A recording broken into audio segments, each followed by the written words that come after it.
Assalamualaikum warahmatullahi wabarakatuh. Selamat pagi Bapak. Pada kesempatan kali ini, kami akan mempresentasikan tugas kami dengan materi akuntansi investasi saham. Untuk memenuhi tugas mata kuliah akuntansi keuangan lanjutan 1 di bawah bimbingan Bapak dosen Edi Saputra Nainggolan SEMAK. Oke, baik. Untuk mempersingkat waktu, materi pertama akan dibawakan oleh Fikri Yanada dan materi kedua akan dibawa oleh Puja Anjani Priyanka dan materi ketiga akan dibawakan oleh saya sendiri yaitu Deswita Sari Ginting dan materi keempat akan dibawakan oleh Jihan Fadila.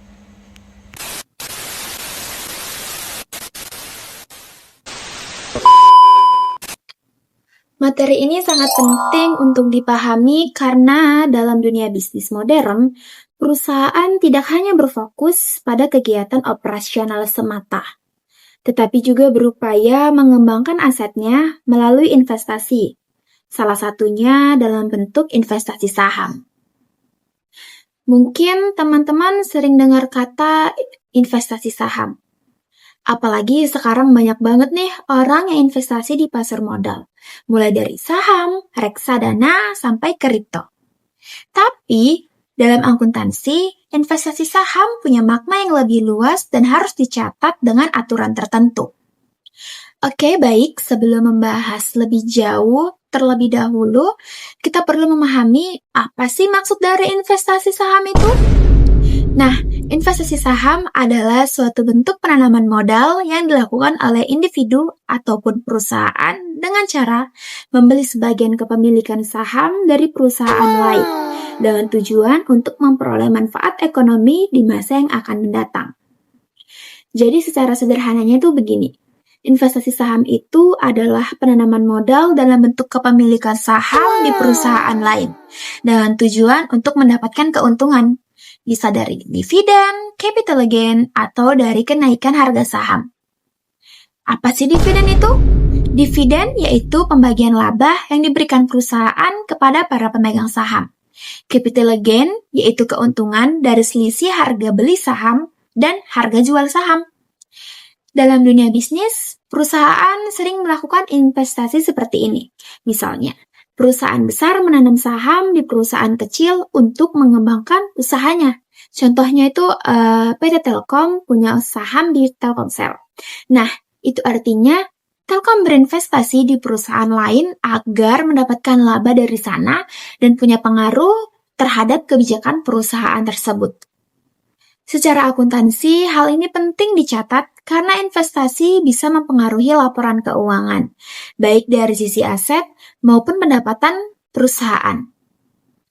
Tujuan investasi saham ini juga beragam. Misalnya, yang pertama untuk menambah pendapatan dari dividen, yang kedua untuk mendapatkan keuntungan dari kenaikan harga saham, atau bahkan untuk mengendalikan perusahaan lain agar sejalan dengan strategi bisnisnya.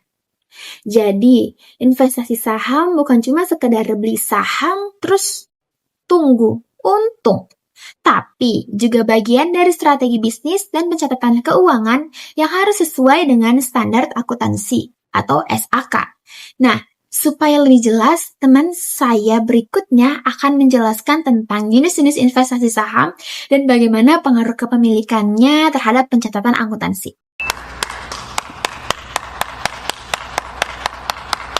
Selanjutnya, saya akan menjelaskan terkait jenis dan klasifikasi investasi saham.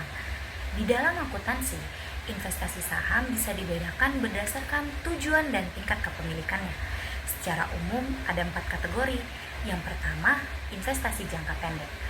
Investasi jangka pendek seperti perusahaan yang membeli saham hanya untuk dijual kembali dalam waktu terdekat, di mana tujuannya untuk mencari keuntungan dari selisih harga. Seperti investor yang membeli saham ketika murah dan menjualnya ketika mahal. Yang kedua, ada investasi jangka panjang tanpa pengaruh signifikan, seperti kepemilikannya di bawah 20%. Perusahaan cuma bisa menaruh dana, tetapi tidak punya pengaruh ke perusahaan yang diinvestasikan. Yang ketiga, ada investasi dengan pengaruh signifikan. Biasanya kalau kepemilikannya 20% sampai 50%, di sini perusahaan mulai bisa ikut menentukan kebijakan, misalnya punya kursi di dewan direksi. Yang keempat, ada investasi dengan pengendalian penuh. Kepemilikannya di atas 50%, jadi sudah bisa dibilang perusahaan induk dan anak perusahaan. Contohnya Telkom Indonesia yang mempunyai saham di mayoritas Telkom, maka laporan keuangan mereka digabung karena Telkom sudah mengendalikan Telkomsel. Dari keempat jenis itu, cara pencatatan di laporan keuangan juga berbeda-beda. Kalau kepemilikannya kecil, pakai metode biaya. Kalau punya pengaruh, pakai metode ekuitas. Kalau kendali penuh, pakai metode Kurang lebih konsolidasi. 4 menit. Nah, sekarang kita masuk ke bagian paling penting, yaitu metode akuntansi dalam investasi saham. Ada 3 metode utama yang dipakai. Yang pertama itu metode biaya atau cost method. Digunakan kalau kepemilikan saham di bawah 20% dan nggak punya pengaruh ke perusahaan lain. Maka nilainya itu dicatat sebesar harga perolehannya.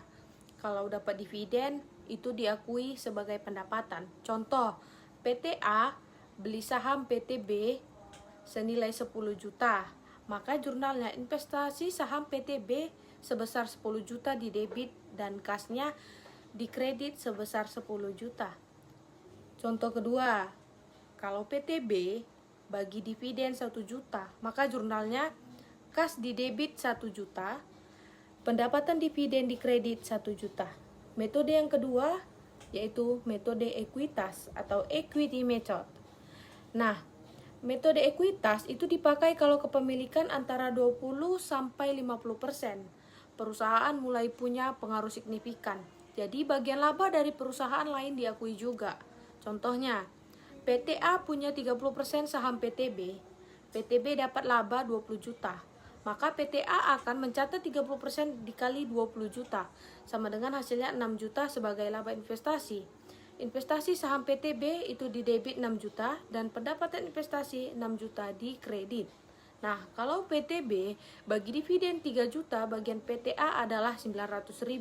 Tapi ini bukan pendapatan, melainkan mengurangi nilai investasi. Jadinya kas di debit 900.000, investasi saham PTB itu dikredit 900.000. Yang ketiga, metode konsolidasi. Nah, metode konsolidasi ini kalau perusahaan punya lebih dari 50% 50% saham, jadi bisa dia itu mengendalikan perusahaan lain.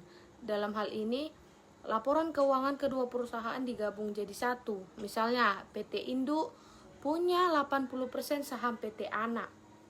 Maka semua aset, utang, pendapatan, dan laba itu digabung ke laporan induk. Ibaratnya itu kayak orang tua dan anak yang keuangannya digabung supaya bisa kelihatan berapa total kekayaannya secara keseluruhan.